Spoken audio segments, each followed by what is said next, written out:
En invité sur ces plateaux, mesdames et messieurs, il s'agit de M. Jean-Paul Koumakete Boundjembo, un chercheur à l'Université catholique du Congo. Avec lui, nous allons parler du plagiat en RDC.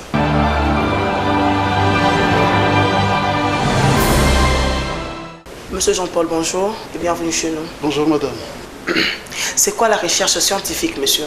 Je tiens d'abord à remercier le journal universitaire qui me reçoit et me donne l'occasion de m'adresser à la communauté scientifique de la République démocratique du Congo et du monde entier. Et pour répondre à votre question, il faudra dire que plusieurs définitions peuvent être données à la recherche scientifique. Rechercher, c'est chercher à nouveau, chercher encore et encore. C'est un processus. De ce verbe rechercher, on ajoute les qualificatifs, on trouve les concepts de recherche auxquels nous ajoutons les qualificatifs de scientifique.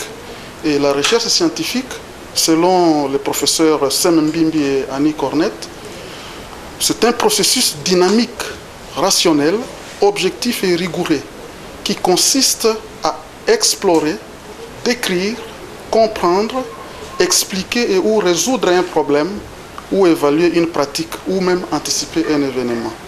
Il s'agit soit de réexaminer les connaissances existantes, soit d'expérimenter les nouvelles connaissances. Et la recherche scientifique peut être fondamentale ou appliquée, qu'on appelle aussi recherche théorique, vise l'acquisition des connaissances de base, les principes généraux et théoriques qui gouvernent tel ou tel phénomène. Alors que la recherche appliquée, on l'appelle autrement recherche action ou recherche développement, celle-là vise l'application concrète des connaissances rendues possibles par la recherche fondamentale. La recherche appliquée est au service de la technologie. Et la recherche scientifique, c'est un processus interminable qui consiste en des va-et-vient entre les laboratoires et les terrains. Merci M. Jean-Paul. Là, c'était juste une introduction parce que nous avons dit que nous allons parler du plagiat. Les multiples travaux scientifiques de nos jours sont accusés de plagiat. Qu'en dites-vous en tant que chercheur? C'est un thème qui nous intéresse beaucoup, celui du plagiat, mais on voudra quand même avant tout préciser ce que c'est le plagiat. Et là, nous recourons aux deux définitions que nous donnent les dictionnaires. Premièrement, on dit que le plagiat, c'est la reprise à son propre compte des idées ou de l'œuvre d'un autre auteur.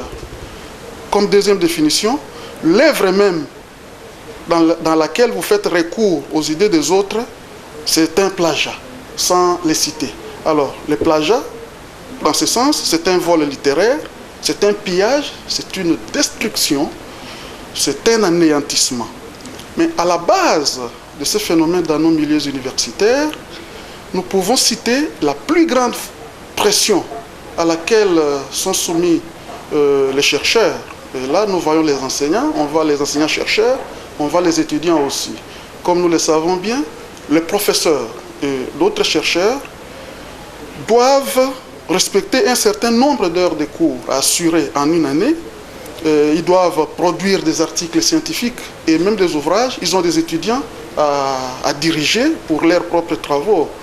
De l'autre côté, les étudiants sont tenus de déposer leurs travaux pratiques et même leurs mémoires, leurs thèses à des dates butoirs dont ils n'ont pas la possibilité de modification. Alors cela fait qu'il y a une certaine pression sur les chercheurs, mais il arrive souvent que jusqu'à la dernière minute, le chercheur ayant procrastiné, le chercheur n'est pas en mesure de donner son travail prêt à défendre ou à publier. Et le plus souvent, les chercheurs ont recours à Internet au moyen de copier-coller ou de couper-coller. Et en faisant les copier-coller ou les couper-coller, si on ne cite pas correctement les sources, là nous commençons à parler du plagiat. Vous choisissez des extraits à citer correctement, mais d'autres extraits, vous ne les citez pas. Et généralement, les plus significatifs ne sont pas cités, mais à la fin, on retrouve le travail pillé dans la bibliographie. C'est pourquoi on l'appelle la bibliographie alibi, ou bien la stratégie de la lettre volée. Donc, le plagiat signifie en un mot le non-respect des règles en matière de citation. Merci, M. Jean-Paul, de nous avoir éclairé à ces points. Et nous vous signalons que les portes du journal universitaire vous sont grandement ouvertes lorsque vous aurez toujours un sujet à apporter pour éclairer l'opinion publique, mais aussi le public scientifique que nous suivent à travers ces journaux.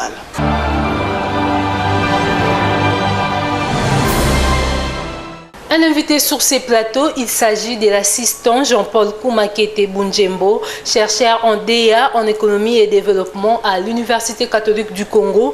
Avec lui, nous allons parler de la question du plagiat dans la rédaction des travaux scientifiques. Monsieur l'assistant, bonjour. Bonjour madame. Nous avons déjà abordé cette question des plagiats dans l'édition précédente. Aujourd'hui, nous poursuivons. Dites-nous, quelle est la procédure à suivre pendant la recherche scientifique?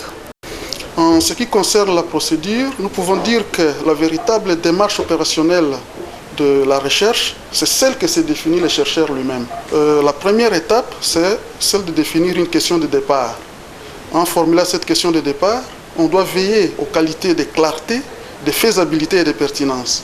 La deuxième étape, selon ce chercheur, c'est l'exploration. Et l'exploration consiste en deux lectures, en sélectionnant les textes, les lire avec méthode, les résumer. L'exploration consiste aussi en des entretiens exploratoires. La troisième étape, c'est de faire une problématique. Vous faites le point de l'ensemble des problématiques qui peuvent exister sur les domaines choisis pour votre recherche et vous trouvez une problématique spécifique. Mais ce qui est très important à retenir dans la démarche scientifique est que tout commence par un questionnement à partir duquel le chercheur définit son domaine de recherche et se choisit un sujet tenant compte bien sûr de ses propres compétences, de l'intérêt que lui-même chercheur peut avoir sur le sujet ou que la communauté scientifique peut avoir sur ce sujet-là. En parlant justement de plagiat, dites-nous quelles sont les conséquences auxquelles les plagiaires s'exposent. S'il faut parler du plagiaire lui-même, que nous pouvons qualifier de bourreau, dans ce sens, il est exposé au risque immédiat et au risque différé.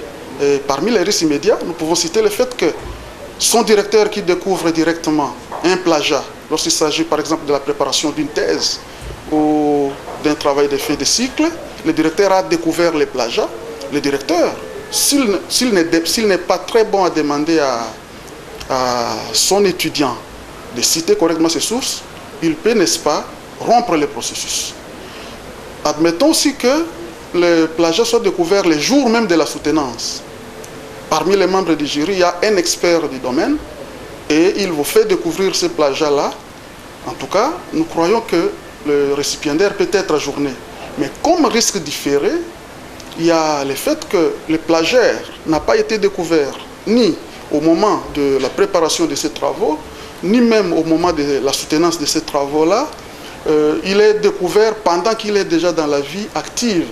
Et souvent, des gens comme ça sont karma balayés des institutions. Monsieur l'assistant, merci pour cet éclairage que vous venez d'apporter, votre conclusion par rapport à cette matière abordée en ces jours.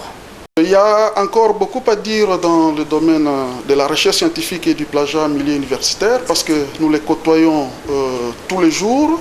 Mais comme conclusion d'étape, nous voulons demander que toute la communauté scientifique doit s'impliquer dans la lutte contre les plagiats. Lutter contre les plagiats, c'est mettre toute une armada de matériel constitué aussi bien de machines que de logiciels. Lutter contre les plagiats devra demander une conjugaison plutôt d'action aussi bien sur les fronts judiciaires que sur les fronts académiques. Du côté judiciaire, les plagiaires devront être sanctionnés par la loi. Mais du côté académique, on devra prendre, n'est-ce pas, de sanctions disciplinaires. Mais cela suppose aussi qu'il y ait des actes sous forme de loi, sous forme d'arrêté, sous forme d'instruction qui pénalisent le fléau du plagiat.